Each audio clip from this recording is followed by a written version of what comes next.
Halo, apakah suara saya terdengar dan rekan-rekan bisa mendengar suara saya? Mungkin kalau bisa mendengar boleh kirimkan di kolom chat bahwa teman-teman bisa mendengar saya. Apakah sudah semuanya bergabung? Kita sambil menunggu sebentar, sudah bisa, terima kasih konfirmasinya. Sambil kita menunggu gitu ya, mungkin kita olahraga jari dulu untuk teman-teman yang sudah datang di sini. Kira-kira nih teman-teman saat ini ada di kota mana dan dari perusahaan apa nih? Saya ngelihat cukup banyak ya teman-teman yang bergabung pada pagi hari ini. Dari Ambon, wow. Dari Medan, luar biasa. Apakah mungkin ada dari kota yang berbeda? Ada dari Jakarta? Oke, dari tadi. Banjarmasin, Jambi, BSD, wah di Tangerang ya. Kita datang dari berbagai tempat yang berbeda dan kita di hari ini akan mendiskusikan dan kita akan ngobrol bareng-bareng tentang rehat dan pulih untuk kerja penuh makna gitu ya. Jadi selamat datang di community webinar di bulan Desember ini. Mungkin teman-teman yang sudah bergabung di bulan Oktober ketemu lagi dengan saya. Saya mungkin izin perkenalan diri sedikit gitu ya. Saya adalah Sabrina, teman-teman boleh panggil saya Sabrina atau Audi, senyaman teman-teman aja, yang penting masih dalam koridor nama saya, Sabrina Audinia. Dan topik ini sebenarnya sangat dekat sama saya gitu ya, sangat dekat dengan cerita-cerita klien-klien yang ada di ruang konseling tentang kenapa ya kok saya burn out banget. Kenapa ya saya kok capek banget kerja di tempat ini? Atau kebalikan, kenapa ya saya nggak termotivasi gitu. Nah, di sini kita akan belajar, kita akan melihat apa yang membuat kita sulit nih untuk masuk ke pekerjaan yang mungkin kita rasa sudah tidak bermakna lagi. Oke, kalau gitu kita akan masuk ke sebelum kita masuk, kita akan membahas dulu tentang peraturan-peraturan gitu ya. Ini sebenarnya tentang teknisnya, jadi pastikan browser dari teman-teman itu mendukung, direkomendasikan menggunakan Chrome, Firefox, Safari, atau Microsoft Edge. Kemudian pastikan koneksi internetnya stabil. Kalau misalnya nggak stabil, mungkin boleh diganti dulu atau boleh di refresh aja. Tapi tenang aja Bapak Ibu semua, nanti akan ada recordingnya di YouTube. Jadi kalau ternyata sempat ke-skip nih atau ternyata dipanggil ada kerjaan tertentu, nggak perlu khawatir, bisa ditonton ulang. Dan nanti materi dari webinar ini juga akan dikirimkan ke email Bapak Ibu gitu ya. Nah, kalau ada masalah berlanjut boleh dikirimkan pesan pribadi ke @naluri-event. Kemudian teman-teman juga boleh diajak untuk aktif bertanya, berpartisipasi gitu ya, dan suarakan pendapat teman-teman gitu. Teman-teman boleh kalau memang spesifik pengen ngomong ke saya, ditulis @sabrina sebelum menuliskan pertanyaan supaya terhubung nih sama saya langsung. Kalau teman-teman mau memberikan pesan anonim juga bisa gitu ya, teman-teman tinggal klik aja send private message gitu. Oke. Tidak ada gambar dan suaranya nih. Oke, mungkin boleh di-refresh aja ya teman-teman yang mungkin belum masuk dan nggak ada suaranya. Nanti boleh dikonekin aja ke Naluri Event, di @naluri event tadi. Nah, tadi ini sedikit tentang saya adalah Sabrina Audinia, saya adalah konsultan kesehatan mental dan psikolog klinis. Topik yang biasanya kita bahas dalam ruang konseling adalah tentang stres, hubungan interpersonal gitu ya, keluarga, pernikahan, kecemasan, dan depresi. Tapi ini tidak tidak terbatas sama topik-topik ini aja. Pendidikan saya adalah dari S1 dan S2 dari Depok, Universitas Indonesia. Nah, ini juga sedikit catatan pengingat masuk ke dalam materi hari ini. Yang perlu teman-teman ketahui adalah ini adalah ruang aman buat teman-teman. Nggak ada penghakiman, jadi boleh menjadi diri sendiri aja. Kalaupun kita lagi nggak baik-baik aja, it's okay gitu ya. Kita ini ruang safe space-nya teman-teman, datanglah apa adanya. Dan juga teman-teman perlu tahu bahwa teman-teman tidak sendirian. Kalau rasanya materi ini resonate atau relate sama teman-teman, juga boleh mengangguk gitu ya, meskipun saya nggak bisa lihat muka teman-teman. Boleh juga kayak kita menyatakan dalam hati, boleh juga kalau mau share, silahkan gitu. Terus kita juga izinkan diri kita untuk berjeda, di titik manapun teman-teman mau berproses, mau merefleksikan dulu, boleh gitu ya. Oke, terima kasih dari Naluri Event sudah membantu terkait dengan kendala-kendala teknis. Nanti boleh teman-teman yang masih ada kendala teknis di info aja ke Naluri Event ya. Oke, kita sekarang akan masuk sedikit ke materinya. Kita akan berkenalan dengan makna. Sebelum kita masuk, saya mau tanya, kalau tahun ini, kebetulan ya Desember ini adalah bulan terakhir di tahun 2025, kalau selama 2025 ini adalah satu film, kira-kira apa film yang menggambarkan film teman-teman di tahun ini? Apakah mungkin genrenya adalah romcom, atau mungkin komedi, atau mungkin thriller mungkin, The Last of Us. Kalau saya Kalau saya mungkin Doraemon, karena saya ngerasa bahwa mungkin banyak perjuangannya, tapi ada juga miracle-nya. Horor. Oke, Lucy, The Last of Us. Kira-kira apa yang teman-teman film yang menggambarkan diri teman-teman? Oppenheimer. Bagian mananya tuh Bu Yuli yang Oppenheimer? Apakah bagian menemukan sesuatunya? Bon appetit, Your Majesty. Wah, Pak Firman, apakah bisa masak nih? Gitu. Komedi, drama percintaan. Harry Potter banyak magicnya. Romcom.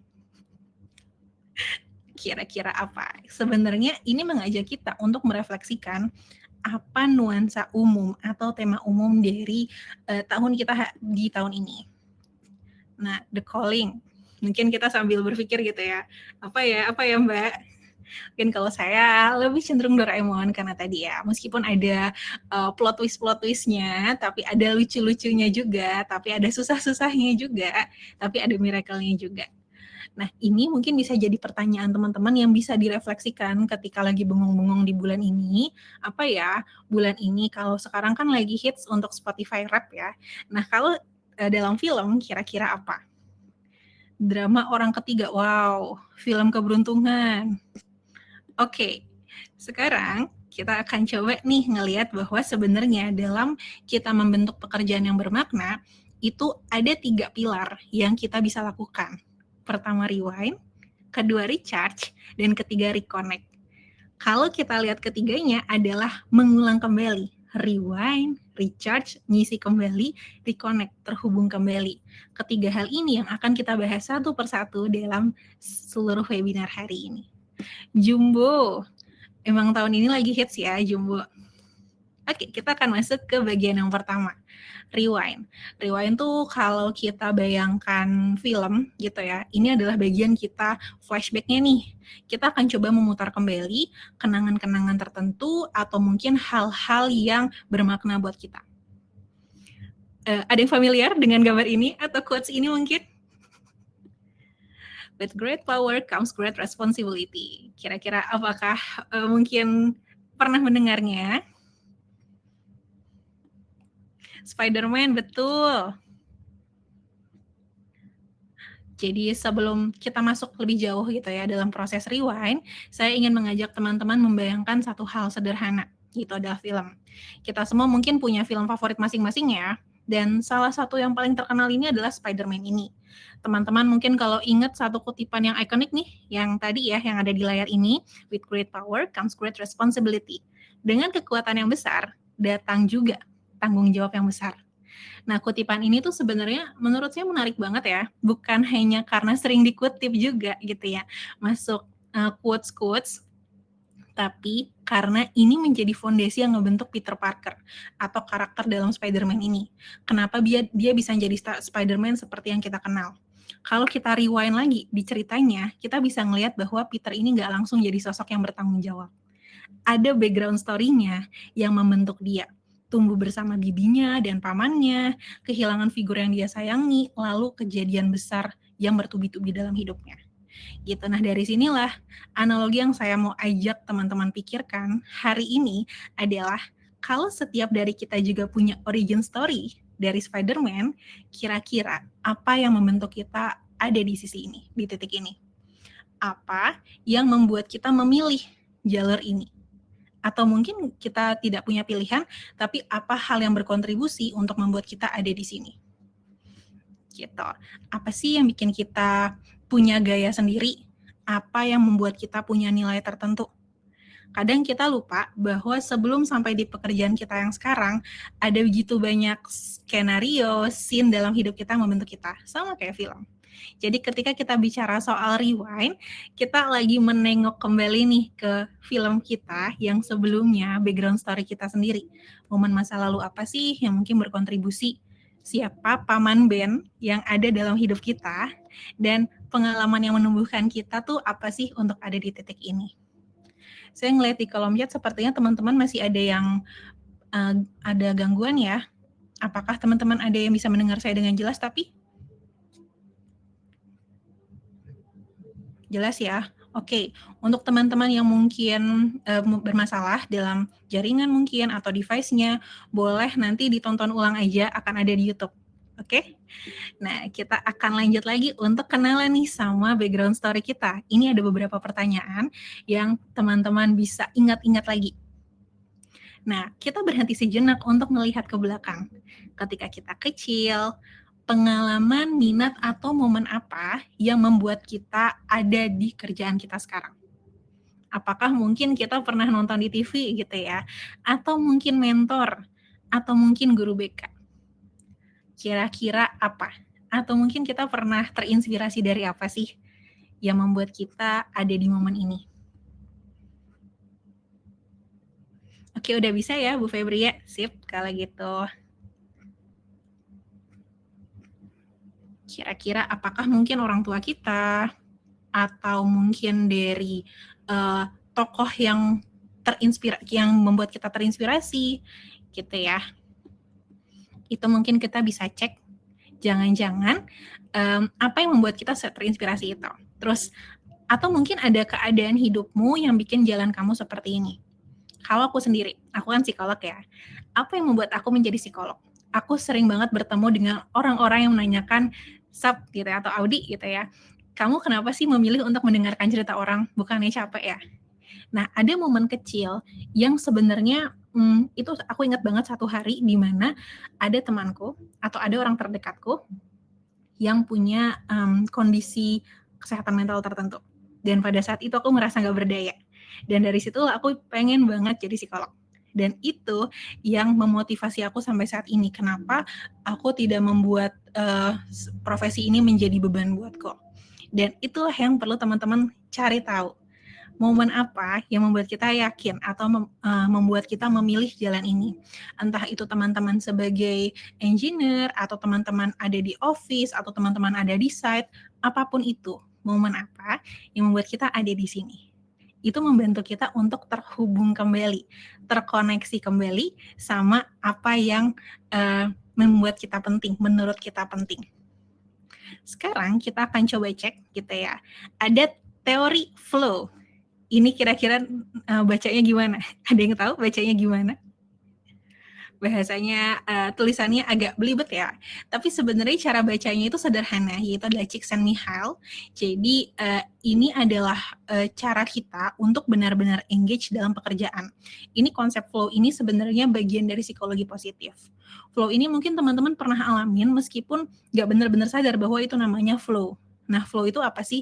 Si Csikszentmihalyi ini bilang bahwa flow itu adalah keadaan kita ketika kita benar-benar masuk ke dalam satu pekerjaan tertentu atau aktivitas tertentu.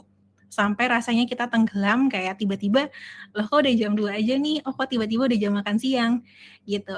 Dan kita rasanya tertantang tapi nggak kewalahan. Aktivitasnya tuh terasa alami aja, membuat kita ada energinya, bukan menguras energi kita. Dan kita jadi lupa waktu mungkin ya ketika melakukan kerjaan ini atau aktivitas ini. Nggak ada momen apapun, cuma terjebak di momen sekarang aja. Oke, nah sebenarnya flow ini muncul ketika keterampilan kita bisa pas dengan tingkat tantangan tugas kita gitu. Biasanya bisa dilihat dari gambar kurva yang ada di kanan ini nih teman-teman, yang ada muter-muter ini. Bayangkan ada dua sumbu horizontal, yaitu adalah kemampuan kita, seberapa besar gitu ya kemampuan kita, dan vertikal, seberapa tinggi tantangannya, seberapa besar tantangan yang didapatkan ke kita, gitu. Dan dari 2 sumbu tadi, kita bisa membagi ke 3 zona. Zona bosan, boredom, itu yang ada di bawah tuh, kita merasa monoton, kita ngerasa nggak berkembang, kita ngerasa bahwa nggak ada spark nih dalam ngerjain ini, kita rasanya bosen gitu ya, kita kehilangan motivasi. Di zona cemas kebalikan, ketika kita tantangannya sangat tinggi, tapi kita mungkin kemampuannya tidak sejalan dengan tantangannya, kita ada di ranah anxiety atau cemas. Tantangan ini terlalu tinggi dibandingkan kemampuan kita. Biasanya yang muncul tuh apa sih? Kita overthinking, gitu ya. Kita takut salah. Kita ngerasa nggak cukup mampu, stres atau bahkan mulai burnout. Nah, sebenarnya ketika kita bisa menemukan sweet spot-nya atau balance antara kedua hal tadi, kita akan masuk dalam zona flow. Di mana titik tengah ideal, tantangannya cukup menantang, tapi kemampuan kita memadai. Gitu, kita ngerasa hidup, produktivitas kita naik, kreativitas kita muncul, dan kerjaan-kerjaan kita itu terasa lebih bermakna. Gitu. Jadi kenapa sih itu penting banget dalam kerjaan? Karena ini indikator keseimbangan kita bahwa kapasitas kita dan tuntutan yang kita diberikan kepada kita itu setara gitu. Dan akhirnya meningkatkan efektivitas kita, kreativitas kita dan kepuasan kerja kita. Gitu. Jadi mungkin teman-teman ku ajak untuk merefleksikan diri gitu ya dalam momen ini, dalam pekerjaan kita atau mungkin dalam hidup kita, aktivitas apa sih yang membuat kita merasa benar-benar mengalir dalam flow ini? Ada klien saya yang benar-benar susah menemukan flow-nya tuh kapan. Tapi dia ngerasa flow ketika dia tuh lagi berenang gitu. Nah, kira-kira kalau teman-teman sendiri apa? Apa aktivitas yang membuat ada di titik flow itu? Apakah dalam related ke kerjaan, berhubungan dengan kerjaan, atau mungkin berhubungan dengan yang lainnya? Berhubungan dengan hobi mungkin, atau ketika kita berinteraksi dengan orang sekitar mungkin, kegiatan sosial, pekerjaan, wah luar biasa. Eridwi, ketika membaca, ketika baking, pas lari, ketika sedang melakukan hobi. Terima kasih Pak Riko, Bu Nurhaida, Bu Mira, Bu Titis, dan Bu Eri. Jadi kita merefleksikan gitu ya bahwa ada aktivitas-aktivitas yang mungkin gak harus selalu tentang pekerjaan, tapi kita ada di situ. Gitu. Kalau teman-teman sudah menemukan aktivitas tersebut, itu membuat kita jadinya lebih paham sama diri kita sendiri, kita bisa lebih merancang aktivitas apa sih yang bikin kita lebih bermakna, aktivitas apa sih yang bikin sehari-hari kita tuh nggak otomatis aja gitu, nggak kita kerja tidur istirahat aja, tapi kita menemukan sesuatu yang meaningful di setiap tahapannya gitu. Dan dari kurva flow tadi kita kan bisa ngelihat ya, di luar kondisi flow ada arousal yang terlalu tinggi, yaitu adalah anxiety zone, dan ada arousal yang terlalu rendah, atau itu adalah boredom zone. Nah, pas banget di bulan Desember ini saya udah nggak kehitung ketemu berapa banyak klien yang ngerasa antara cemas atau antara udah bosan banget. Mbak, aku udah 6 bulan di kerjaan ini tapi kok aku udah bosan ya? Normal nggak sih Mbak? Gitu. Jadi kita bisa bahas gimana kita keluar dari zona-zona yang mungkin tidak ideal tadi. Apa sih yang bikin kita ada di zona itu? Apa yang benar-benar terjadi dalam tubuh kita ketika kita dalam zona anxiety tadi atau zona boredom tadi gitu. Kalau kita sudah sangat cemas, yang bisa kita lakukan apa? Pertama, kita turunin dulu intensitas emosinya. Nanti kita akan pelajarin tentang teknik relaksasi, teknik pernafasan, dan juga aktivitas-aktivitas apa yang bisa kita lakukan untuk nurunin tensinya. Kita juga bisa untuk fokus ke masalahnya gitu ya. Kita pecahin aja tantangannya. Tantangannya kan terlalu besar. Ya udah kita atur tantangannya atau kita selesaikan tantangan tadi supaya tidak terlalu overwhelming buat kita. Atau kalau memang kita ngerasa udah ngelakuin banyak hal tapi ternyata masih sulit, kita bisa coba minta bantuan orang lain. Entah supervisi orang lain, entah dari peer, rekan kita bisa coba tanyain atau mungkin minta tolong. Atau paling akhir kita bisa juga untuk align lagi nih, realign lagi sama ekspektasinya. Kalau memang tantangannya sangat tinggi dan kemampuan kita sangat rendah gitu ya, maksudnya tidak bisa menyimbangkan, mungkin nggak cuma kemampuan ya, tapi kapasitas kita, waktu kita, energi kita, nggak bisa keep up dengan tantangan yang ada, mungkin ekspektasinya yang bisa di-realign gitu. Dan kalau misalnya kita ngerasa bahwa kebalikan nih Mbak, saya justru merasa bahwa ini tidak menantang, kerjaannya terlalu gampang gitu. Nah, itulah yang bisa kita lakukan dengan self challenge. Misal nih kita ngerasa deadline 2 minggu tuh sebenarnya kelamaan. Oke, kita tantang diri kita untuk jadiin 2 hari deh, contohnya gitu ya.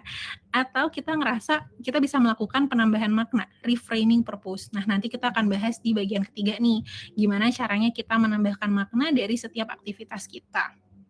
Gitu. Nah, sekarang kita akan lanjut lagi ke signature loop. Di sini saya mau ngajak teman-teman untuk melakukan satu aktivitas. Kalau teman-teman ada kertas, boleh gitu ya diambil kertasnya, alat tulisnya boleh diambil.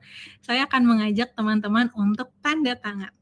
Gitu, boleh aku berikan waktu mungkin 5-10 detik mencari alat tulis dan pulpen. Alat tulis dan kertas maksudnya ya. Kita akan melakukan satu aktivitas untuk ngecek sebenarnya flow tuh yang kayak gimana sih. Oke, saat tidur. Betul ya, kalau saat tidur kita tiba-tiba udah jam pagi aja gitu ya. Tapi itu bukan flow, aktivitas yang sebenarnya kita secara aktif memproses. Oke, udah diambil kertasnya, pulpennya, atau pensilnya. Kalau teman-teman yang lagi nggak bisa megang, it's okay, nggak apa-apa. Kita latihannya tanpa tools aja. Sekarang aku ajak teman-teman untuk melakukan tanda tangan di kertas pakai tangan kanan. Gitu ya, sebanyak mungkin. Kira-kira apa yang dirasakan? Mungkin nggak ngerasain apa-apa ya, rasanya sangat natural, rasanya sangat alami. Sekarang dibalik nih, pulpennya tadi dipindahin ke tangan kiri, kita tanda tangan. Apakah hasilnya sama? Apakah prosesnya juga sama waktunya? Apakah mungkin kita akan agak mikir-mikir dulu gitu ya ketika pindah dari tangan kanan ke tangan kiri. Mungkin untuk teman-teman yang kidal kebalikan ya, tangan kanan lebih mikir dibandingin tangan kiri. Gitu. Gimana? Ada yang sudah mencoba untuk kita tanda tangan signature loop? Kita tanda tangan nonstop. Kalau ada 2 pulpen boleh dilakukan bersamaan. Sulit ya? Sulit dengan tangan kiri jadi miring, lama-lama tidak terarah.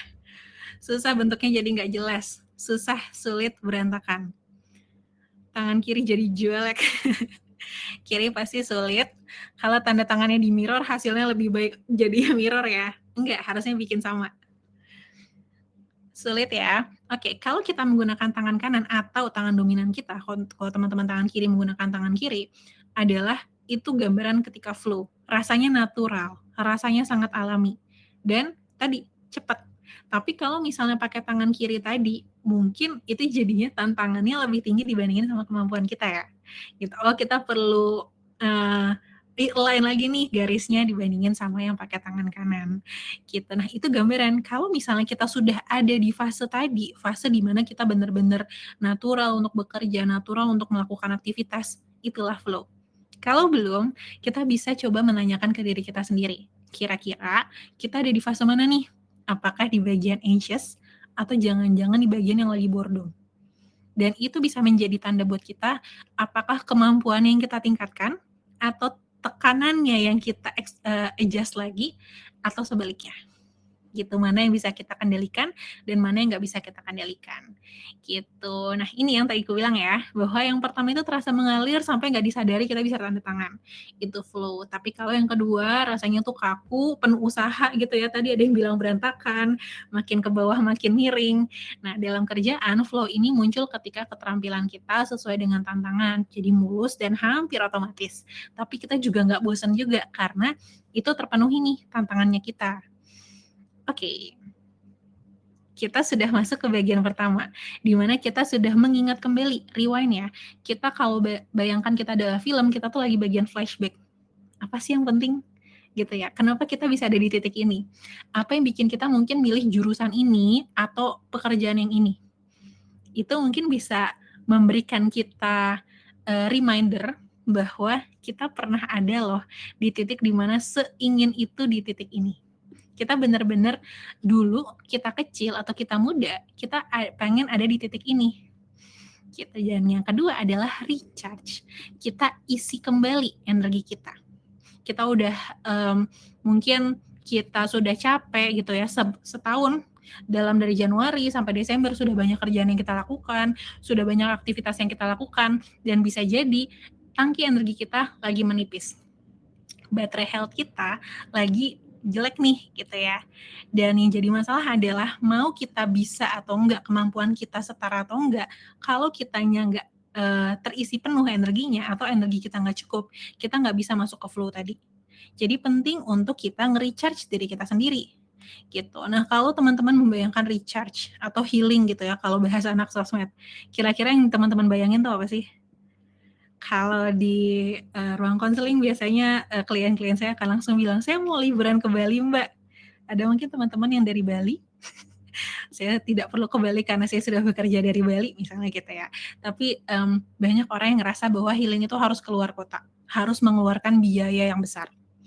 Jadi di sini saya nggak mengajak teman-teman untuk harus mengeluarkan uang untuk keluar kota. Kita nggak harus ke Bali, ke Lombok, atau bahkan ke Jepang gitu ya. Meskipun itu menyenangkan, recharge itu sebenarnya tentang gimana kita kembali ke posisi atau kondisi kita yang lebih tenang. Jadi otak kita lebih berpikir jernih, tubuh kita bisa memulihkan diri sendiri gitu. Jadi kita istilahnya energi kita atau baterai kita itu sudah terpenuhi lagi. Dan yang paling enak adalah kadang recharge ini tuh bisa dilakukan baik dalam 1 menit, 5 menit, atau 15 menit. Bahkan juga banyak yang gratis gitu. Kita akan belajar nih habis ini gimana untuk melakukan recharging tanpa harus lama-lama, tanpa harus ngeluarin biaya gitu. Nah, teman-teman pernah mendengar Bill Gates? Tentunya pernah ya, sebagian besar mungkin pernah gitu. Ini satu contoh konkret tentang recharge mental yang dilakukan sama tokoh dunia nih. Dan kalau di Bill Gates ini, dia tuh punya yang namanya Think Week atau Minggu Berpikir. Jadi dia tuh mendedikasikan minggu tersebut untuk apa? Untuk menenangkan diri. Dia akan pergi ke sebuah tempat yang jauh dari distraksi, dia akan bawa buku-buku, artikel-artikel, catatan-catatan, matiin komunikasi, dan dia akan merenung gitu. Dia akan berpikir, akan membaca, dan merenung mendalam. Dan di sini tuh dia itu nggak bekerja, di sini dia itu bukan meeting, dan di sini tuh dia bukan yang ngejar ketertinggalan kerjaan yang terpending sebelumnya. Jadi di sini waktu di mana dia tuh fokus untuk mengisi kembali energi kognitifnya. Coba ngaku teman-teman siapa yang baru pulang kantor mencoba untuk tetap ngerjain kerjaan kantor, atau bahkan mungkin di weekend teman-teman ngerjain kerjaan yang terpending di hari-hari sebelumnya. Nah, kalau Bill Gates tuh di sini tidak. Dia tidak pergi untuk ngerjain kerjaannya, tapi dia fokus untuk pikirannya sendiri. Gitu. Keluar kantor jam makan siang bareng teman-teman. Itu bisa juga ya, nggak harus ngeluarin uang yang banyak ya. Bakso plus es teh manis, wah ini udah jam-jam kritis ya, udah mau siang, semakin ngomongin makanan semakin lapar mungkin, nanti mungkin kalau teman-teman lapar boleh sambil makan juga ya. Nah, balik lagi ke Bill Gates, apa dampaknya dengan Think Week ini atau Minggu Berpikir ini? Dia jadi lebih kreatif, dia jadi lebih berpikir jernih, dan dia itu bisa terpulihkan kembali energi mentalnya. Dan ketika memang kapasitas otaknya sudah mulai menurun karena sudah kelelahan, ini tuh kayak kita seakan-akan nge-refresh kembali, klik kanan refresh gitu. Tapi kalau kita mungkin tidak semuanya bisa untuk pergi 1 minggu full gitu ya. Gak semua dari kita yang bisa ngambil cuti untuk ke hutan atau lake house kayak Bill Gates, betul ya. Tapi pesannya bukan untuk 1 minggu kita nggak ngapa-ngapain juga, tapi untuk memberikan ruang, untuk memberikan jeda, untuk memberikan kita kesempatan memikirkan kembali hidup dan pekerjaan kita. Masih relevan gak sih? Apa yang kita kerjakan tuh masih sesuai dengan apa yang kita inginkan gak sih? Gitu. Bentuknya tuh sangat sederhana, teman-teman bisa ngelakuin itu nanti gitu. Bisa 1 jam per minggu untuk membaca. Tadi ada yang bilang suka ngebaca ya. 2 menit di hari Minggu gitu ya, atau 20 menitan di hari Minggu untuk journaling, untuk nulis. Terus mungkin duduk-duduk di kafe aja, tanpa kita buka laptop, tanpa buka gadget, cukup ngeliatin sekitar kita. Atau mungkin ada juga yang suka jajan di toko merah atau toko biru gitu ya. Terus duduk-duduk di kursi depannya. itu buat, bengong, untuk refleksi diri, itu juga cukup sebenarnya. Kita nggak perlu ngeluarin uang yang banyak untuk bisa reconnect sama diri kita, gitu. Yang penting adalah kita memberikan otak kita kesempatan untuk berhenti bereaksi. Kita nggak reaktif lagi, tapi kita memilih. Kita memilih apa yang ingin kita lakukan, gitu. Kak, kalau baperan dengan healing, bisa jadi solusi kah? Maksudnya baperan apa Pak Lukman? Beres-beres rumah, betul, beres-beres rumah itu juga salah satu cara untuk kita healing juga untuk ambil jeda sejenak. Ada beberapa klienku yang akhirnya bisa stress release-nya dengan mencuci piring. Kenapa? Karena kalau mencuci piring, terasa air ya di tangan. Ketika mencuci piring kita tuh kayak, lebih punya momen untuk diri sendiri, gitu. Nah, kita nggak mungkin juga untuk ngelakuin ini semua 1 minggu full seperti yang tadi saya bilang, kita akan coba untuk membangun ritual pemberdayaan diri, gitu. Ini salah satu caranya adalah nafas 4, 7, 8. 4, 7, 8 tuh kayak kita narik nafas dalam 4 hitungan gitu ya. Tarik nafas 1, 2, 3, 4. Ditahan dalam 7 hitungan. 1, 2, 3, 4, 5, 6, 7. Dihembuskan dalam 8 hitungan. 1, 2, 3, 4, 5, 6, 7, 8 gitu. Dan itu terus dilakukan sampai kita merasa lebih rileks. Nah, saya beberapa minggu lalu baru ngisi webinar dan ada pertanyaan yang sangat menarik terkait dengan nafas 4, 7, 8 ini. Mbak, kalau saya nafasnya 4 kali, dikeluarinnya 8 hitungan, nombok nggak sih Mbak? Gitu ya. Lucu sih sebenarnya dan itu sangat unik, sangat kreatif untuk dipikirin dan masuk akal banget pertanyaannya. Tapi sebenarnya itulah target kita. Kita ketekoran nafas tadi gitu ya, kenombokan nafasnya tadi yang menjadi kunci kenapa 4, 7, 8 itu bisa bekerja secara fisiologis gitu. Kenapa bisa kayak gitu? Karena ketika buang napasnya lebih panjang, kita bisa menekan sistem saraf simpatik. Jadi kan kalau teman-teman ingat zaman SMP atau SMA gitu ya, ada sistem saraf simpatik sama parasimpatetik. Simpatik itu apa?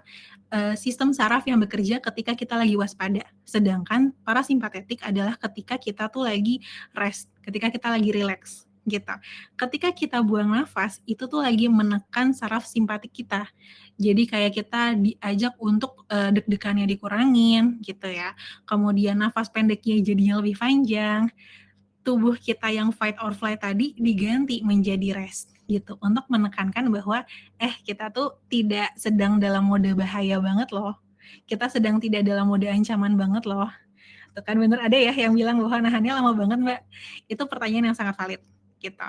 Dengan hembusan yang lebih panjang, kita memberikan sinyal kuat ke otak kita bahwa ancaman itu udah nggak ada. Dan memang sebenarnya respon fight or flight ini adalah respon yang sangat evolusioner banget gitu ya. Kalau kita tidak punya itu adalah insting survival kita. Zaman dulu kita akan punya itu ketika ngelihat singa.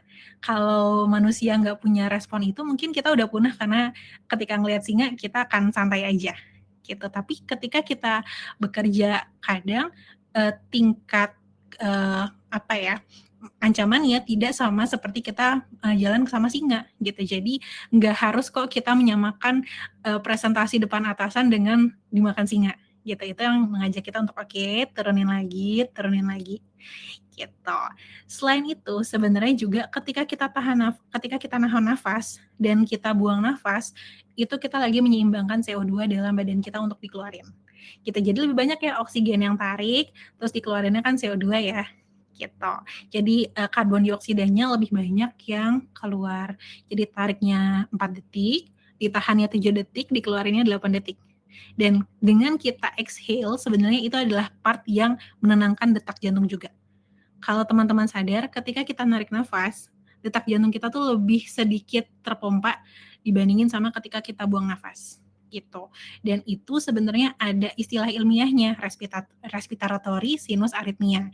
Jadi kalau misalnya kita tarik nafas, detak jantung kita akan naik. Tapi kalau kita buang nafas akan turun lagi.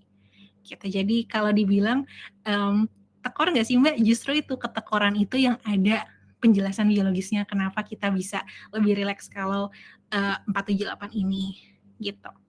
Saya mencoba pernafasan 478, sekarang pikiran dan tubuh saya seimbang. Ternyata emang pengaruh besar itu. Betul, Pak Purbo. Gitu. Jadi memang tadi ada penjelasan biologis yang memberikan gambaran kenapa kita bisa lebih rileks dengan nafas doang. Kalau dibilang kan kita nafas setiap saat ya, tapi nafas yang kita rencanakan dengan 478 ini, dengan hembusannya lebih banyak dibandingkan tarikan nafasnya, itu membantu kita lebih rileks. Gitu. Jadi kita coba yuk sekarang kita tarik nafas. Mungkin teman-teman yang lagi ada di meja kerjanya boleh duduk yang nyaman. Untuk teman-teman yang mendengarkan sambil di jalan, itu boleh juga karena nafas bisa di mana aja ya. Kita tarik nafas yang dalam 4 hitungan. 1, 2, 3, 4. Tahan 1, 2, 3, 4, 5, 6, 7. Dibuang 1, 2, 3, 4, 5, 6, 7, 8. Satu kali lagi, tarik nafas 1, 2, 3, 4. Tahan 1, 2, 3, 4, 5, 6, 7. Dibuang 1, 2, 3, 4, 5, 6, 7, 8. Dan ini teman-teman bisa sesuaikan dengan pace-nya teman-teman. Ada yang saking tidak terbiasanya jadinya awalnya sesek gitu, bisa dicepetin. Kalau misalnya nggak kebiasa, it's okay gitu ya. Mbak Mira bilang susah banget, it's okay. Kita coba pelan-pelan aja. Mungkin 4, 6, 7 gitu ya. Atau 4, 4, 4 dulu, itu membantu kita jadi terbiasa untuk mengatur ritme nafas. Jadi bukan soal volume nafasnya yang ditarik sama dibuangnya sama atau beda, tapi lebih ke perbedaan waktunya. Perbedaan waktu untuk buang nafasnya, bukan jumlah udara yang keluar. Gitu. Jadi meskipun kelihatan tekor gitu ya secara nafas, tapi sebenarnya itulah yang menjadi poin kenapa jadi lebih rileks. Oke, jadi kita udah bernafas gitu ya, kita selalu bernafas, tapi kita bernafas dengan lebih sadar. Ini ada beberapa hal yang bisa teman-teman lakukan untuk recharging diri sendiri. Kita bisa bikin ritual pagi yang jelas, yang kita bisa ekspektasikan.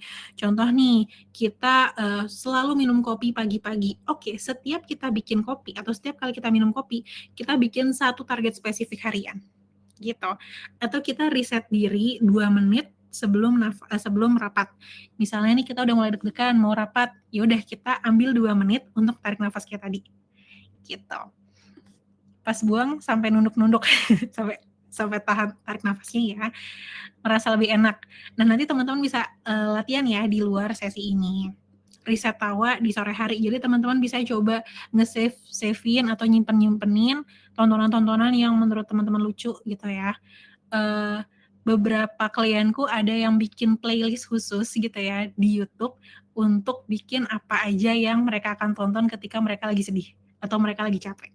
Gitu. Itu bikin mereka ketawa dan meskipun itu diputar-putar terus, tapi itu jadi kayak comfort videonya mereka. Itu kayak video yang akan mereka balik lagi ketika mereka ngerasa lagi nggak nyaman dan nggak baik-baik aja. Jadi kita coba yuk cari mungkin tontonan-tontonan yang bikin kita recharging atau hal-hal yang bikin kita recharging, musik yang bikin kita recharging, itu kita save-savein. Jadi kita tuh punya pelarian atau hal yang bisa kita cari ketika kita lagi nggak baik-baik aja. Terus kita bisa melakukan micro break gitu ya. Micro break tuh kita nggak harus yang nungguin isoma untuk istirahat, tapi dalam jeda-jeda kecil dalam 1-2 menit itu kita berikan afirmasi, kita berikan atur nafas gitu. Sekarang aku mau ngajak teman-teman untuk coba deh tulis afirmasi positif untuk diri sendiri di kolom chat supaya kita bisa sharing nih satu sama lain afirmasi itu ke diri kita juga. Kalau biasanya afirmasi apa sih yang membuat teman-teman ngerasa lebih recharge? Apa yang pernafasan ada 2 tipe. Oke. Nice. Ini Bu Ari atau Pak Ari ya? Nice, Mbak sama Mas Ari gitu ya. Ini memang penjelasan yang bagus banget terkait dengan pernafasan. Jadi mungkin bisa ditulis apa sih yang membuat kita kata-katanya misalnya membuat kita semangat. Contohnya, aku semangat hari ini akan berlalu. Atau hari ini udah hari Kamis, besok Jumat. Habis itu kita weekend. Contohnya gitu, hari ini udah bulan Desember. Sabar, ini cuma dunia. Luar biasa, Mas Anggit. Apa kata-kata afirmasi kita yang membuat kita semangat lagi, yang membuat kita recharging lagi? Saya hanya bisa menghela nafas. Oke, Pak Sukirno, semoga nanti Bapak bisa nonton ya di YouTube. Nanti akan ada kok siaran ulangnya, dan itu bisa ditonton kapan aja. Terima kasih sudah hadir. Hari ini hari Kamis, jadwalnya main bola. Luar biasa. Pak Ali Aditya, gajian 13 hari lagi. Itu bisa jadi reminder kita untuk counting down. Setiap kali kita udah mulai capek, oke, count down, 13 hari lagi gajian. Nice. Apalagi yang bikin teman-teman recharge, afirmasi apa? Semangat bentar lagi pensiun. Senyumin aja. Sebenarnya terkait senyumin aja, ada fenomena menarik di psikologi yang sebutannya adalah facial feedback effect. Jadi kalau kita lagi bete, tapi kita maksa untuk senyum gitu ya, itu somehow membuat mood kita lebih naik. Jadi ada penelitian orang yang 2 orang, 1 orang tuh dipaksa untuk cemberut, 1 orang dipaksa untuk senyum gitu. Nah, orang yang senyum ini mood-nya akan naik, sedangkan orang yang dipaksa untuk cemberut itu mood-nya akan turun. Jadi kalau misalnya kita ngerasa stres, coba senyum dulu, siapa tahu mood kita naik. Jadi good banget Bu Priska. Ini bulan Desember bonus menanti, luar biasa. Besok udah Jumat. Kalau misalnya kita suka afirmasi jadi nangis, oke, kalau misalnya kita ngerasa bahwa afirmasi itu membuat gloomy, mungkin kita bisa ambil jeda dulu. Mungkin kita bisa cari support system dulu untuk memberikan afirmasi ke diri kita. Dan kalau memang rasanya berat, jangan ragu untuk mencari bantuan profesional ya. Barandika. Semangat untuk masa depan anak dan keluarga. 2 hari lagi long weekend, betul Bapak Ibu. Setelah kesulitan ada kemudahan. Thank you Bu, Ibu atau Bapak Yuniar. Besok promo 12-12, wah iya lagi, sekarang tanggal 11 ya. Gajian 6 hari lagi, aku pasti bisa melalui semua ini. Thank you Bapak Ibu untuk men-sharing afirmasi positifnya. Jadi kalau kita bingung afirmasi apa, scroll aja nih di kolom chat. Banyak afirmasi-afirmasi yang mungkin memotivasi kita juga. Terus jangan lupa setelah kita kerja, kita tutup dengan ritual tertentu. Ritual tuh maksudnya bukan yang ritual-ritual gitu ya, tapi list aktivitas yang bisa kita lakukan secara konsisten untuk menutup hari ini. Gitu misalnya kayak oke, kita berdoa dulu, kita beribadah, kita bisa meditasi, atau kita kayak memberikan satu kalimat syukur di hari ini apa sih yang baik. Kalau kita bener-bener nggak ngerasa hari ini tuh baik gitu ya, kita ngerasa kayaknya hari ini semuanya buruk, kita cari hal kecil yang menurut kita bisa menaikkan mood kita. Contoh, kalau kita ngerasa kerjaan kita lagi nggak ada yang positif, ya nggak apa-apa, kita nggak harus maksa semuanya positif. Tapi kita bisa untuk mencari hal-hal misalnya apa ya, tadi pagi makan mie ayam yang enak, ya misalnya gitu ya. Atau tadi pagi aku dapat diskon nih ketika mesan ojol, contohnya gitu. Hal-hal kecil itu yang bikin kita ngerasa, oke, di tengah chaos-nya hidup, di tengah badai kehidupan, ada satu hal kecil yang masih berharga, yang positif di dalam hidupku. Gitu. Dan juga ritual sebelum tidur itu membantu kita untuk slowing down, untuk turun lagi tadi ya kita ngomongin simpatik sama parasimpatetik, untuk kita lebih tenang, kita bisa redupin lampu, kita mungkin kalau suka dengerin musik silahkan putar musik yang menenangkan. Tapi khawatirnya kalau misalnya kayak dangdut atau rock yang ada kita malah bangun ya, bukan tidur ya. Atau kita bisa ngelakuin satu tindakan yang membuat kita jadi grounded lagi. Jadi kayak kita fokus sama selimutnya, kita fokus sama bantalnya, kita fokus sama badan kitanya. Gitu. Oke, aku pasti bisa melewati ini, semua problem pasti bisa dilewati.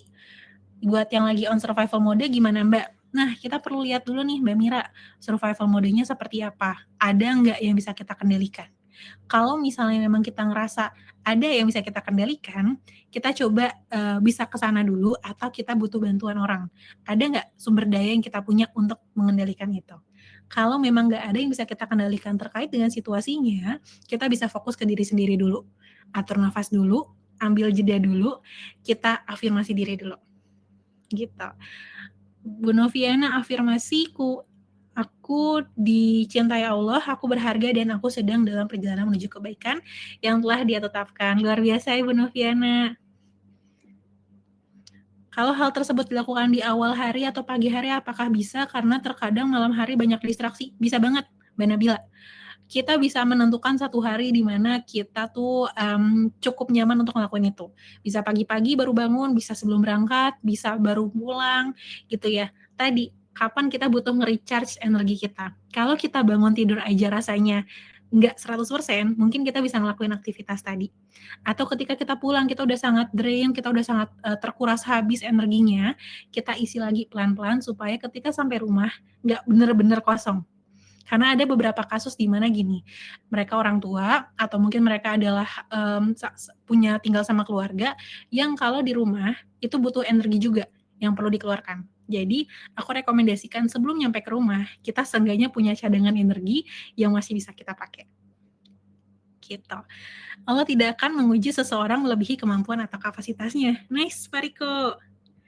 Oke, itu ya aktivitas-aktivitas yang bisa kita lakukan untuk memulihkan diri kita, untuk recharging diri kita dan mengisi kembali energi dan daya kita, gitu. Dan kita masuk nih ke pilar yang ketiga, yaitu adalah reconnect, terhubung kembali sama diri sendiri, gitu ya. Kadang kita tuh suka tidak terkonek, kadang kita suka otomatis aja berjalan sampai kita lupa kita tuh udah dari titik mana, gitu. Dengan reconnect, kita tuh menyambung kembali diri kita dengan arah kita, tujuan kita, dan visi kita ke depan.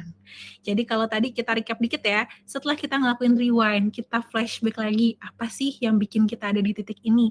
Kita sudah recharge energi kita, sudah stabil gitu ya untuk berjalan lagi, kita akan diajak untuk jalan ke arah yang benar. Kita udah ngisi tuh tadi bensinnya ya. Sekarang kita mau bawa mobil kita ke arah mana? Itu yang akan kita lakukan dalam reconnect ini, gitu. Nah, aku mau ngajak teman-teman untuk membayangkan kembali gitu ya. Hari ini adalah hari pensiun Bapak Ibu, gitu ya. Kalau kita bayangkan hari ini adalah hari pensiun kita tuh pengen dikenal sebagai apa sih? Contohnya, kita tuh pengen dikenal sebagai orang yang A, seperti orang yang memberikan dampak ini, legacy ini. Seperti apa kita tuh pengen punya citra di depan rekan kerja kita atau pemimpin kita. Perbedaan apa sih yang pengen kita berikan di lingkungan sekitar kita? Kira-kira apa?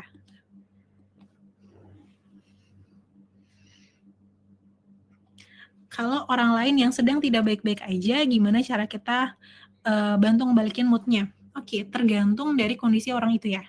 Kadang ada orang yang tidak dalam kondisi bisa dibantu gitu. Mungkin dia butuh berproses sendiri dulu. Tapi kita bisa kok untuk menawarkan bantuan. Kita nggak tahu dia butuh apa, kita bisa tanya.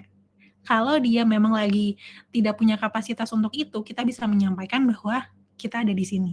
Kita mau dengerin dia dan kita peduli sama dia. Itu sebenarnya sudah cukup membantu bahwa dia nggak sendirian. Traktir makan atau kasih dia duit, sebuah solusi yang bisa coba dilakukan, tapi sebenarnya nggak harus kayak gitu juga ya. Kita bisa menawarkan telinga aja, kita sadarin bahwa kita bisa ada di sana tanpa dia harus benar-benar cerita gitu. Bahkan sesederhana semangat ya, udah makan belum, itu juga bisa ngebantu mereka gitu. Nah ini pertanyaan yang teman-teman bisa coba refleksikan tuh gitu ya. Kalau kita pensiun, kita pengen diingat sebagai apa, itu bisa membuat kita jadi sadar apakah mobil kita sudah diarahkan ke tujuan yang benar atau salah. Apakah kita setiap hari sudah bekerja mendekati atau menjauhi titik tujuan kita gitu.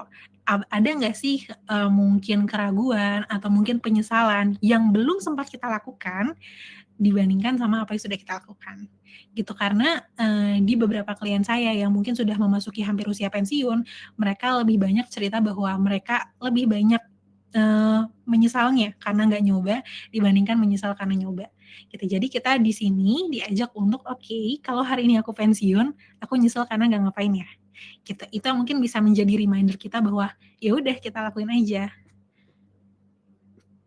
Oke, kita coba lihat lagi di kolom chat. Tanya ada apa, tapi kalau belum mau cerita juga jangan dipaksa. Bisa aja dia sementara berjuang dengan dirinya dan pikirannya. Good banget, Mbak Ulfa. Betul, itu bisa dilakukan. Nah, kita sekarang akan coba memikirkan orientasi masa depan, gitu ya. Kita akan coba ngebayangin masa depan kita seperti apa sih? Kayak tadi, kalau kita ngomongin soal hari ini kita pensiun nih, kita mau diingat seperti apa sih? Oke, kita coba. Oke, jadi ada yang namanya prinsip waktu, gitu ya. prinsip horizon, ada future time perspective. Ini tuh kayak konsep di mana kita ada orang yang cenderung perspektifnya adalah fokus di masa lalu, fokus di masa sekarang, ada fokus di masa depan, gitu. Jadi orientasi waktu ini dalam penelitiannya Zimbardo ini, orang yang punya orientasi masa depan itu lebih kuat dalam hal perencanaan, dia lebih tekun dan dia lebih sejahtera. Kemampuan dia untuk melihat konsekuensi itu lebih melampaui apa ya, rasa nggak nyamannya dia, mungkin kerikil-kerikil kecil yang dia laluin, kemudian konsekuensi-konsekuensi yang dia hadapkan, dan orang-orang dengan orientasi masa depan juga cenderung untuk menetapkan tujuan yang lebih jelas, gitu, lebih bertahan lebih lama dan pulih lebih cepat. Kalau kita bayangkan teman-teman lagi bawa mobil gitu ya, atau teman-teman bawa motor deh, teman-teman akan ngelihatnya ke horizonnya gitu ya, atau ke jalan kecilnya, jalan di depan teman-teman 1 meternya. Kalau kita fokusnya adalah ke jalannya doang terus-terusan, kita nggak akan ngelihat secara umumnya seperti apa, dan kita akan fokus sama kerikil-kerikil kecil yang mungkin nggak nyaman. Tapi kalau kita fokusnya ke horizonnya, kita fokus ke jauh ke depan, itu membuat kita jadi lebih sadar bahwa kerikil-kerikil kecil ini adalah hal yang bisa kita lewati untuk mencapai titik sana, gitu. Nah, gambarannya adalah tadi, bayangkan ketika kita mengemudi, kalau kita cuma menatap jalanan yang tepat di depan kap kita aja, gitu ya, kayak lubangnya atau batu-batunya, kita akan ngerasa bahwa ini krisis identitas kita mungkin melakukan kesalahan yang salah karena ada lubang gitu ya. Tapi kalau kita ngelihatnya jauh ke cakrawala atau horizonnya, setiap guncangan tuh terasa lebih halus. Kita jadi ngerasa bahwa ini bagian dari perjalanan yang lebih besar. Dan hal yang sama berlaku dalam hidup. Kadang kita butuh juga untuk melihat jauh ke depan. Dan orang juga akan ngerasa gini, loh Mbak, kadang kalau aku mikir jauh ke depan, aku terlalu cemas, gitu ya. Aku terlalu cemas karena kan nggak semua hal bisa aku kendalikan. Betul. Jadi ada beberapa orang yang saking fokusnya ke masa depan doang, itu membuat dia jadinya ngerasa nggak berdaya, ngerasa nggak certain, dan akan muncul skema what if, terus nanti gimana dong, gitu. Jadi sebenarnya dengan perspektif ini, bukan teman-teman diajak untuk hidup pada masa depan, tapi kita hanya melihat masa depan itu seperti apa sih, gitu ya. Ketika sudah mulai ada muncul ketidaknyamanan, kita lihat lagi nih, ini masih sesuai nggak sih sama tujuan kita, gitu. Jadi kita nggak diajak untuk terlalu fokus ke masa depan, tapi bisa fokus sama masa sekarang. Karena kalau misalnya kita bayangin, masa depan itu kayak kompas kita, dan masa sekarang adalah tempat kaki kita atau mobil kita berpijak, gitu. Kalau kita cuma ngeliatin kompasnya terus gitu ya, mungkin kita nggak sadar kita ngarahin kemana. Tapi kalau kita cuma fokus ke tanahnya doang, kita nggak akan tahu tujuannya apa. Jadi kita perlu ada keseimbangan itu. Jadi setiap 3 waktu tadi ya, zona masa lalu, masa sekarang, sama masa depan, itu punya fungsi yang berbeda-beda. Yang masalah adalah kalau kita hanya fokus sama satu zona waktu aja. Masa lalu tuh penting nggak? Penting untuk kita pikirin. Kenapa? Karena kita bisa untuk belajar dari masa lalu, tapi bukan untuk menyalahkan diri sendiri dan tinggal. Kita kalau pakai masa lalu bisa untuk meraham diri, kita ngelihat pola, kita mengambil hikmah, tapi bukan untuk kita fokus sama masa lalu yang sudah lewat, gitu. Masa depan itu buat arah kita, bukan kekhawatiran kita. Jadi kita bisa pakai masa depan untuk menetapkan tujuan, untuk mengambil keputusan, atau mempertahankan ketekunan kita. Kadang kita ada fase di mana capek ya. Kayak saya di bulan ini udah banyak banget ketemu orang yang lagi dimotivasi, dan saya ngajak lagi untuk oke, kira-kira apa yang kamu ingin capai dalam waktu yang panjang. Gitu, kamu bisa ngelihat gak sih dirimu ngelakuin ini dalam waktu yang lama? Dan yang penting adalah kita fokus juga ke masa sekarang untuk ngambil tindakan. Ada hal yang memang bisa kita kendalikan dan nggak bisa kita kendalikan. Yang bisa kita kendalikan kan adalah masa sekarang ya. Jadi kita bisa hidup di masa sekarang, tapi tetap melihat masa depan. Gitu. Kita ngomongin soal waktu-waktu gitu ya. Sampai saya agak ketinggalan sama chatnya. Bentar, saya scrolling chatnya dulu. Iya, kadang suka nyeselin masa lalu karena saat ini salah satunya. Oke, here and now masih susah diterapkan rutin. Kalau kita ngelihat belakang sepertinya akan jadi ragu lagi, selalu semangat natap ke depan. Oke, bagus banget. Kalau ngikutin alur aja itu sebenarnya fokus ke saat ini atau masa depan. Kalau misalnya kita fokus ke alurnya, kita perlu lihat lagi, kita ngecek kompas kita nggak? Gitu. Tadi, kalau kompas kita kan masa depan ya, sesuai nggak sih sama apa yang mau kita tuju? Kadang tadi kalau misalnya kita bawa mobil atau bawa motor, kita kan butuh maps ya. Kita tuh fokus sama handphone-nya, maps-nya aja, atau di jalannya aja. Kalau di jalannya aja, mungkin kita akan kesasar nih kalau nggak ngeliat maps sama sekali. Tapi kalau kita ngeliat handphone aja, maps aja, mungkin kita juga nggak tahu di depan kita persis ada apa. Jadi balance antara keduanya. Hadiah terbaik adalah apa yang kamu miliki sekarang, dan takdir terbaik adalah hal yang kamu jalani saat ini. Menyadari bahwa apa yang kita miliki dan jalani sekarang adalah hadiah-hadiah terbaik Tuhan. Terima kasih, Mbak Rani, sudah sharing quotes yang sangat bagus ya. Oke, capek itu apa? Capek itu apa? Mungkin saya kembalikan lagi, kira-kira capek itu apa ya menurut Bapak Ibu semua? Rest and relax. Gimana caranya supaya kita lebih menerima nasib yang ada sekarang? Dan tidak menyesali masa lalu. Kuncinya sebenarnya mirip sama yang tadi ya, balancing antara masa depan, masa sekarang, dan masa lalu, dan sadar bahwa tidak semua hal bisa kita kendalikan di masa sekarang. Tapi kita bisa realign lagi dengan melihat masa depan. Masih relevan nggak masa depan itu dengan yang kita capai sekarang?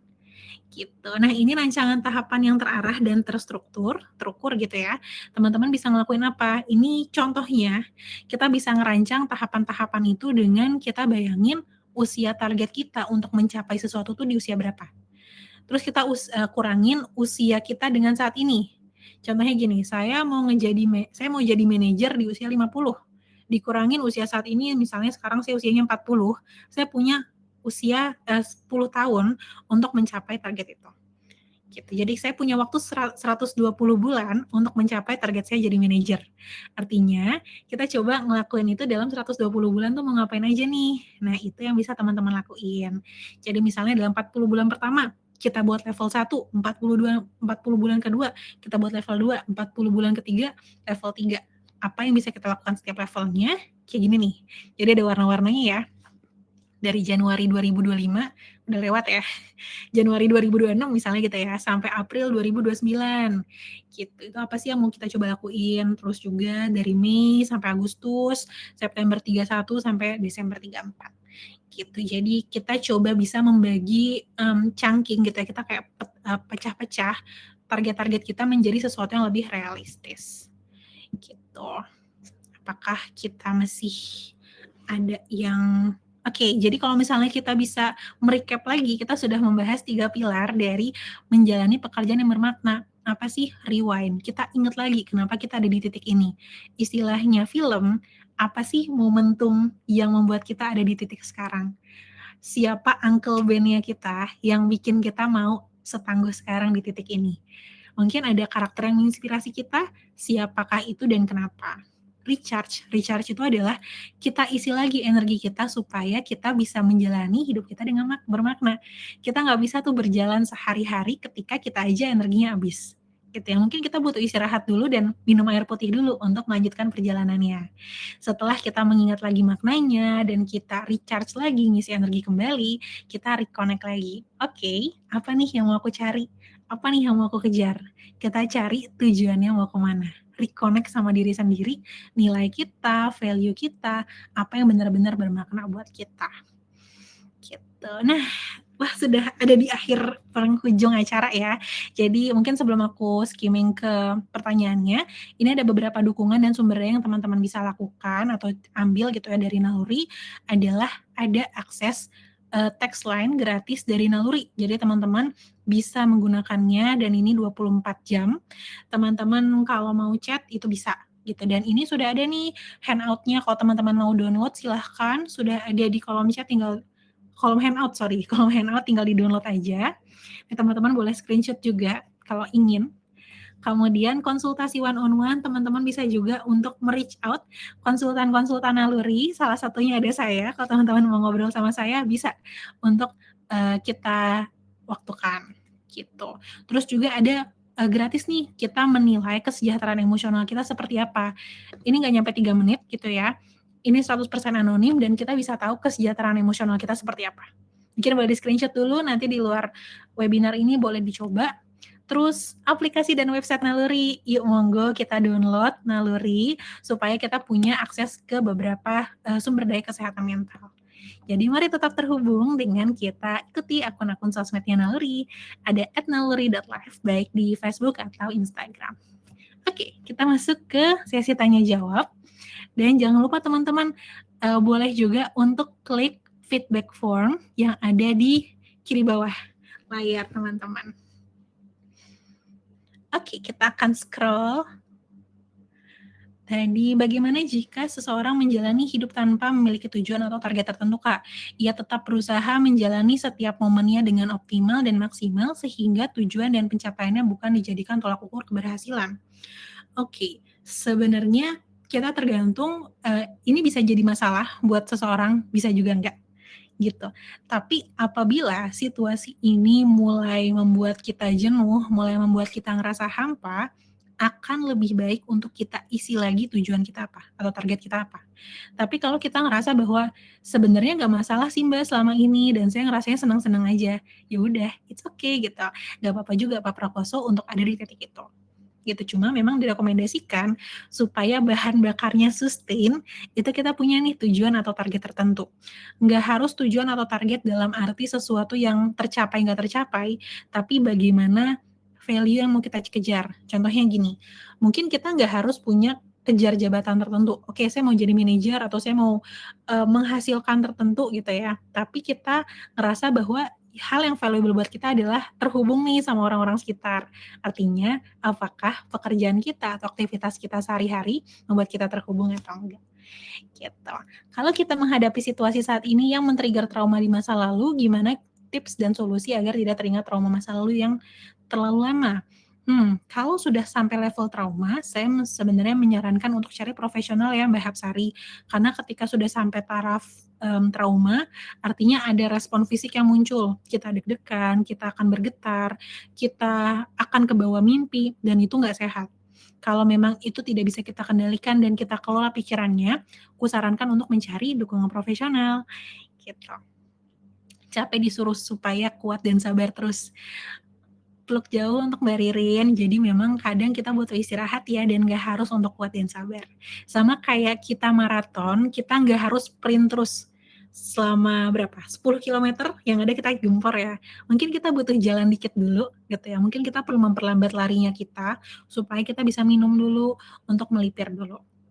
Melipir itu belum tentu kita adalah menyerah ya, jadi it's okay untuk istirahat. Terima kasih Pak Rizkor. Saya memang good mood ketemu sama teman-teman semua di sini, memang itu recharging buat saya. Kalau lebih ngikutin arah angin kemana berhembus, terkadang ada pikiran kok bisa orang ada yang nggak punya tujuan sedangkan aku nggak ada. Oke, kalau memang itu mulai mengganggu dirimu, Mbak Ulfa, kamu bisa juga untuk reconnect lagi sama dirimu. Tadi, rewind. Apa yang bikin kamu ada di titik ini sih? Dan kamu sudah mencapai itu belum sih? Yang membuat kamu, apa ya, yang Ulfa kecil ingin mencapai itu nggak sih? Kita. Bagaimana mengatasi anxiety atau overthinking? Banyak banget Pak Lukman untuk kita lakukan mengatasi overthinking dan anxiety. Tapi satu tips singkatnya adalah kita bisa nulis. Karena kadang kalau kita overthinking atau kita cemas, pikiran kita tuh berisik banget dan cepet, kayak kereta. Kita bisa memperlambatnya dengan kita tulis tangan ya, bukan ngetik. Gitu. Mungkin ini pertanyaan terakhir ya sebelum kita akhiri karena saya sudah waktunya terlewat. Jadi kita ingin cuti panjang untuk beristirahat, tapi kita malah dicap cemen atau tidak mampu menghadapi tekanan kerja. Dan bisa jadi diancam kalau cuti panjang maka jabatan akan hilang. Gimana caranya? Oke, kita perlu lihat dulu ini case per case ya. Kalau situasi lingkungan kerja memang lagi sangat padat gitu ya, atau memang lagi hektik banget dan di bulan ini mungkin kita bisa coba cari waktu lain. Tapi lagi kita perlu komunikasikan bahwa kita butuh untuk istirahat juga, gitu. Apakah misalnya bisa di-backup atau enggak sih?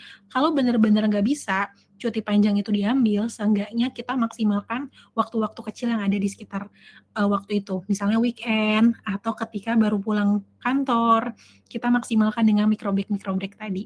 Kayak tadi contohnya yang si Bill Gates ya, kalau Bill Gates mah ada Think Week, di mana kita bisa berpikir selama 1 minggu penuh. Tapi kan kita nggak semuanya bisa ngambil itu ya. Jadi minimal kita coba untuk reconnect lagi dan ngelakuin hal tadi. Yang ketiga, rewind, reconnect, dan recharge. Recharge-nya nggak harus yang lama-lama, weekend-nya kita maksimalin dulu. Ibu atau Bapak Eri? Oke, sepertinya semua pertanyaan sudah terjawab. Kalau sekiranya belum terjawab, eee, mohon maaf mungkin saya skip. Tapi, semoga sesi hari ini bisa bermanfaat untuk Bapak Ibu semua dan, sampai jumpa pada community webinar di bulan selanjutnya. Dadah.